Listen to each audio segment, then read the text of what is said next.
లూకా సువార్త 20వ అధ్యాయము.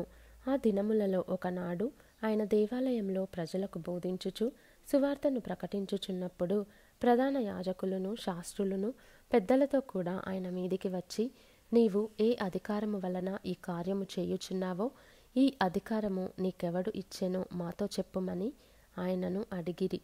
అందుకాయన, నేనును మిమ్మును ఒక మాట అడుగుదును, అది నాతో చెప్పుడి.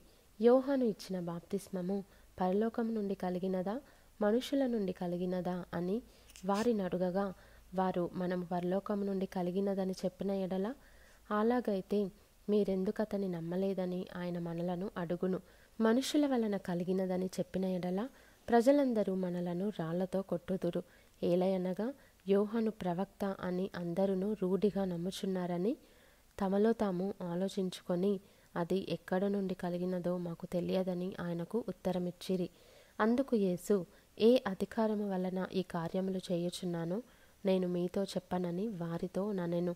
అంతటా ఆయన ప్రజలతో ఈ ఉపమానము చెప్పసాగెను. ఒక మనుష్యుడు ద్రాక్షతోట నాటించి కాపులకు గుత్తకిచ్చి దేశాంతరము పోయి బహుకాలముండెను. పంటకాలమందు అతడు ఆ ద్రాక్షతోట పంటలో తన భాగమిమ్మని ఆ కాపుల యొద్దకు ఒక దాసుని పంపగా, ఆ కాపులు వానిని కొట్టి వట్టి చేతులతో పంపివేసిరి. మరలా అతడు మరి ఒక దాసుని పంపగా, వారు వానిని కొట్టి అవమానపరచి వట్టి చేతులతో పంపివేసిరి. మరలానతడు మూడవ వాని పంపగా, వారు వానిని గాయపరచి వెలుపలికి త్రోసివేసిరి. అప్పుడు ఆ ద్రాక్షతోట యజమానుడు, నేనేమి చేతును, నా ప్రియకుమారుని పంపుదును, ఒకవేళ వారు అతని సన్మానించెదరనుకొనెను. అయినను ఆ కాపులు అతనిని చూచి, ఇతడు వారసుడు, ఈ స్వాస్థ్యము మనదగునట్లు ఇతని చంపుదము రండని ఒకరితోనొకరు ఆలోచించుకొని అతనిని ద్రాక్షతోట వెలుపలికి త్రోసివేసి చంపిరి. కాబట్టి ఆ ద్రాక్షతోట యజమానుడు వారికి ఏమి చేయును? అతడు వచ్చి ఆ కాపులను సంహరించి తన ద్రాక్షతోటను ఇతరులకు ఇచ్చునని ఆయన చెప్పగా, వారు విని అట్లు కాకపోవును గాకనిరి. ఆయన వారిని చూచి, అలాగైతే ఇల్లు కట్టువారు నిషేధించిన రాయి మూలకు తలరాయి ఆయెను అని వ్రాయబడిన మాట ఏమిటి? ఈ రాతి మీద పడు ప్రతివాడును తునకలైపోవును గాని అది ఎవని మీద పడునో వానిని నలిచేయుననెను. ప్రధాన యాజకులను శాస్త్రులను తమ్మును గూర్చి ఈ ఉపమానము ఆయన చెప్పెనని గ్రహించి ఆ గడియలోనే ఆయనను బలాత్కారముగా పట్టుకొన్న సమయము చూచిరి గాని జనులకు భయపడిరి. వారాయనను కనిపెట్టుచు అధిపతి వశమునకును అధికారమునకును ఆయనను అప్పగించుటకై ఆయన మాటలయందు తప్పు పట్టవలెనని తాము నీతిమంతులని అనిపించుకొను వేగుల వారిని ఆయన యొద్దకు పంపిరి. వారు వచ్చి, బోధకుడా, నీవు న్యాయముగా మాటలాడుచును బోధించుచునున్నావు. నీవెవని యందును మోమోటము లేక సత్యముగానే దేవుని మార్గమును బోధించుచున్నావని ఎరుగుదుము. మనము కైసరునకు పన్ను ఇచ్చుట న్యాయమా కాదా అని ఆయన నడిగిరి.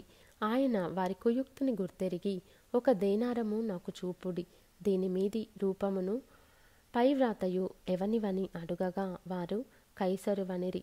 అందుకాయన, అలాగైతే కైసరువి కైసరునకును దేవునివి దేవునికిని చెల్లించుడని వారితో చెప్పెను. వారు ప్రజల ఎదుట ఈ మాటలో తప్పు పట్టనేరక ఆయన ప్రత్యుత్తరమునకు ఆశ్చర్యపడి ఊరకుండిరి.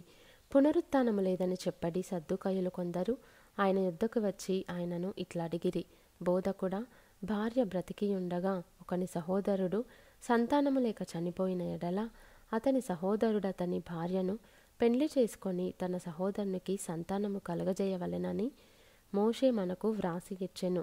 7 సహోదరులుండిరి. మొదటివాడొక స్త్రీని పెండ్లి చేసుకొని సంతానము లేక చనిపోయెను. 2వ వాడును 3వ వాడును ఆమెను పెండ్లి చేసుకొనిరి. ఆ ప్రకారమే 7 ఆమెను పెండ్లాడి సంతానము లేకయే చనిపోయిరి. పిమ్మట ఆ స్త్రీయు చనిపోయెను. కాబట్టి పునరుత్థానమందు ఆమె వారిలో ఎవనికి భార్యగా ఉండును? ఆ 7 ఆమె భార్యగా ఉండెను గదా అనిరి. అందుకు యేసు, ఈ లోకపు జనులు పెండ్లి చేసుకొందురు, పెండ్లికియ్యబడుదురు గాని పరమును మృతుల పునరుత్థానమును పొందుటకు యోగ్యులని ఎంచబడిన వారు పెండ్లి చేసుకొనరు, పెండ్లికియ్యబడరు. వారు పునరుత్థానములో పాలివారయుండి దేవదూత సమానులను దేవుని కుమారులునై ఉందురు గనుక వారికను చావనేరరు. పొదను గురించిన భాగములో ప్రభువు అబ్రహాము దేవుడనియు ఇస్సాకు దేవుడనియు యాకోబు దేవుడనియు చెప్పుచు మృతులు లేతురని మోషే సూచించెను. ఆయన సజీవులకే దేవుడు కాని మృతులకు దేవుడు కాడు. ఆయన దృష్టికి అందరూ జీవించుచున్నారని వారికి ఉత్తరమిచ్చెను.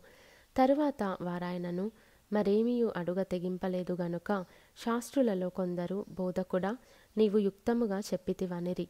ఆయన వారితో, క్రీస్తు దావీదు కుమారుడని జనులేలాగు చెప్పుచున్నారు?